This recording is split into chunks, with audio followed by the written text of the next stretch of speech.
Hello, Crypto Growth fam. Let's find out how Velo and SHX are supercharging XLM.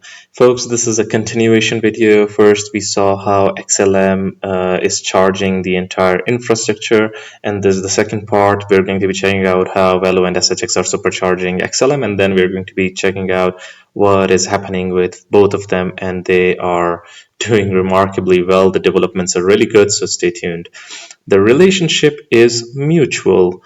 Velo and SHX drive value back to XLM. First, we saw that how Stellar is helping the ecosystem and how Velo and SHX can benefit from the low fees, cost efficiency, energy efficiency of Stellar.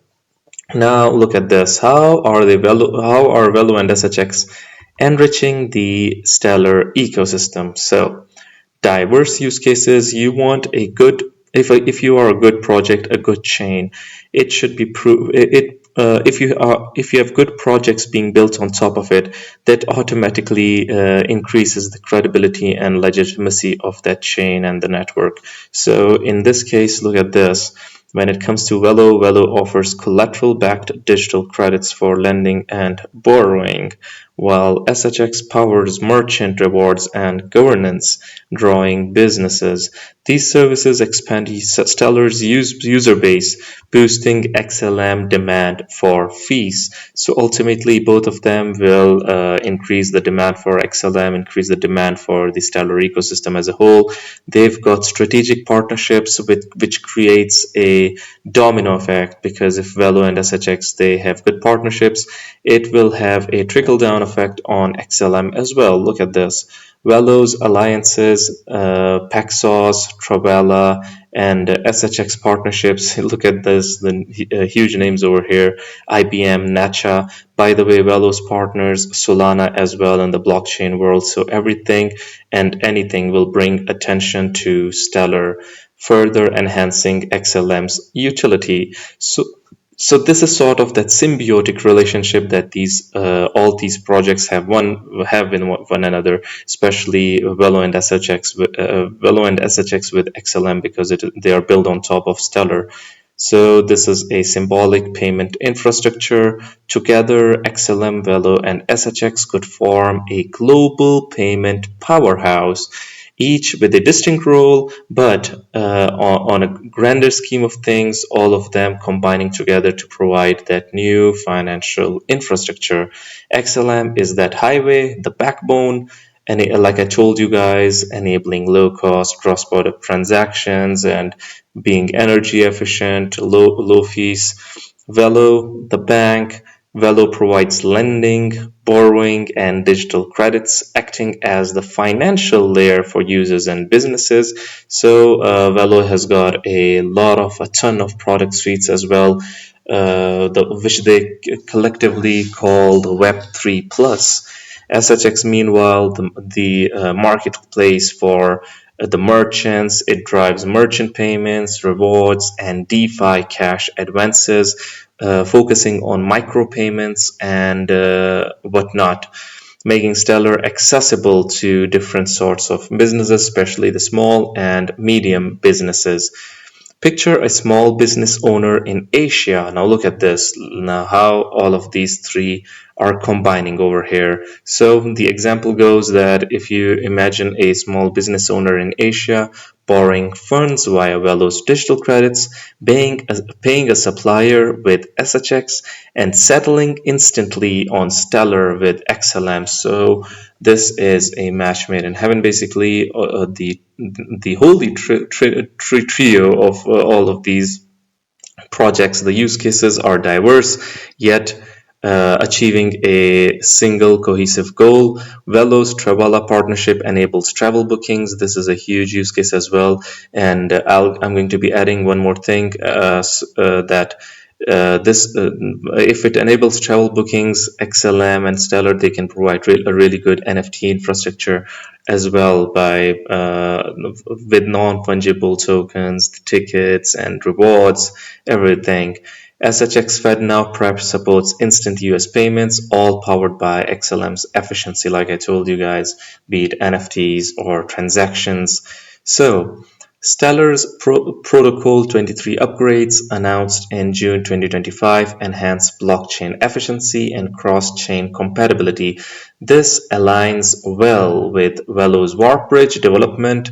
So all in all of these projects are combining to provide and give us a really great financial infrastructure. Look at this, folks. As far as the developments are concerned, these projects, they are doing so much together. Big news for the future of EV battery technology. Velo Labs is teaming up with U Power Limited to revolutionize the battery infrastructure in Thailand. Now, this is a new news and groundbreaking news as well, because, folks, this will pave the way for large-scale developments in EV battery industry, and this is a really unique use case that Velo is offering us. Look at this as far as SHX is concerned. We all know there will be more technology in our lifetime, over the next few decades or over the next few years. It could be a breakthrough in quantum computing or something we can't even envision. When blockchain emerged, it leapt over geographic barriers. It's a powerful force with many more applications yet to be realized. What really matters is how we use technology. Here's my vision. Anyone, anywhere in the world can access financial technology. They might transform their life with a single transaction or an investment. They could find whole new markets when financial infrastructure can connect them seamlessly with others across the globe. I want fintech to remove barriers, but not just stop there. I want technology to enable joy.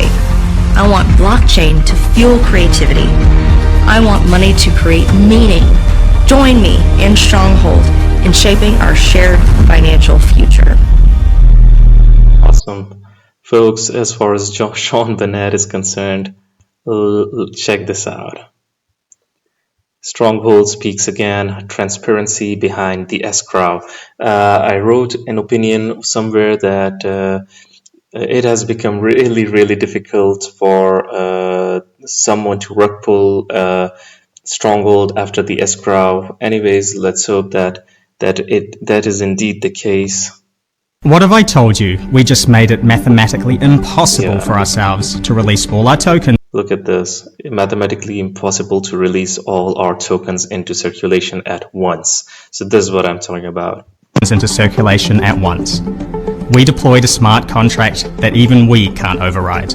While other crypto projects make promises about responsible token management, we built ours into immutable code.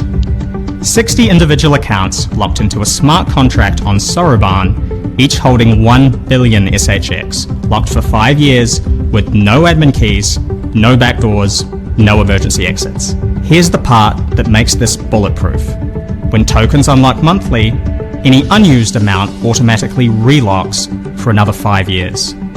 This creates a perpetual escrow system that operates completely independently of human emotions or market conditions. Our community can verify every lock and unlock on Stellar Expert right now. This is how you build trust in crypto, through promises fulfilled and algorithms that can't be changed or overridden. These tokens are now governed by code, not corporate decisions. Want to examine the actual contracts? The contract and the 60 addresses are public on Stellar Expert. Subscribe for more technical insights into building transparent financial infrastructure. Awesome. So basically Stronghold making promises that they can't break, apparently. This is great. So look at this. In the near future, I believe XLR and Squid will provide the key bridging aspect to unlock the XRPL integration into Velo's ecosystem. Not just XLM, XRPL, and other good projects are will be involved in the infrastructure in the future. Velo, XLR, and Squid collaborating for multi-chain integration to support Web3 Plus ecosystem. Velo, XLR, and Squid are champions of innovation in their respective domains. So we're concerned with Velo, this part over here. So let's see what Velo is up to. Velo is basically reshaping digital finance, providing efficient, secure, and accessible financial solutions. Awesome. This is great. Some technicals over here. If we get another daily close above this level, I expect that the next destination will be at 0.0158. Hopefully, short-term target, but in the long run, Velo can do really well. Look at this, remarkably well. 23.51x if it reaches 34 cents, and the market cap of Ondo, folks. Awesome. Look at this. SHX Guru again, he always gives us really great posts. It's been a hot minute since Stronghold's latest AMA, and I had to take my time digesting all these burgers lately, basically. However, I would like to try an educated guess at Tammy Camp's question regarding what a Tier 1 listing may mean to us. So, to do this, I chose to focus on the importance of regulatory pathways while understanding the impact of ISO 20022, which is significant, obviously. Yes, banks are often categorized into tiers based on their size, systemic importance, and financial strengths. Primarily through frameworks like the Basel Accords, the tiers reflect a bank's capital adequacy. So there are the tier 1 banks. Tier 1 banks are the largest, most systematically important institutions, often referred to as the global systemically important banks. GSIBs, these are the highest levels. So what are the examples of tier 1 banks? JP Morgan Chase and Company is one of the largest banks globally. We all have heard about it. What about the other tiers? We've got other tiers 2 and 3. They are typically small, regional, and community banks. So then we've got Tier 1 bank listing partnership, which is simple, a new age, Web3 immutable bank with quick, secure SOC2 Type 2 experiences. Now, if you understand, if you know, basically. For the people, by the governance, by the people, basically. Would you bank with the Bank of Stronghold? Drop a comment below and let Strongholders know what you think. The Bank of Stronghold, folks. We've seen crypto banker SHX also talk about how SHX can become a bank. Ultimately, look at this. Now, this is what we're talking about. Network effect for settlement. SHX becomes more viable as a settlement medium across multiple rails. Check this out, folks. SHX versatile settlement medium, SHX B2B payments, Stronghold, B2B payments, secure, co-liquidity path, compliance layer. This is the most important layer out of them all. Then we've got the clients, partners, Stronghold services, global exit, liquidity path. Awesome. Look at this, folks. Now, this is also really important news. We're talking about Photon over here. First and foremost, let me share with you this post over here. Velo partner UCAR has signaled a memorandum of understanding with Beijing Photon for battery swapping vehicles, which we discussed a while ago as well. Now, this is Photon, and imagine if Velo serves a slice of that cake, folks. Now, look at this. $27.5 billion brand value by World Brand Lab in 2023. Now look at this. Velo, UPower, UOTA, Photon. Photon at a glance, founded on August 28, 1996. Photon is headquartered in Beijing in China. Now, if we're concerned with these numbers over here, 2,000 plus global network overseas markets, 22 plus global plants overseas markets. Awesome. Our heritage, evolve a better world, continuing to boost ICEV's efficiency and push BEV by technology breakthroughs for fossil-free transportation. This is great. I mean, both Velo and Stronghold trying to provide awesome use cases. Let's check this out for future references. Seems interesting. Okay. What if I told you Stronghold just made it mathematically impossible to rug pull? Yeah, this is what I was talking about. I saw this from Pranaj Bhujade. No admin keys, no backdoors, no emergency exits, only code. So folks, what do you guys think about Velo and SHX? Do you think that they indeed are supercharging XLM? I would really like your opinions. Do hit the comment box below and let the community know. Anyways, guys, this was it for the video. If you liked it, make sure to like, share, comment, subscribe, and hit the notification icon if you're interested in utility coins and potential gems. And you can also support the channel by checking out Decent and its wallets, as well as Patreon, by following the links in the description box below. Until next time, stay blessed and stay tuned. Thank you very much, everyone.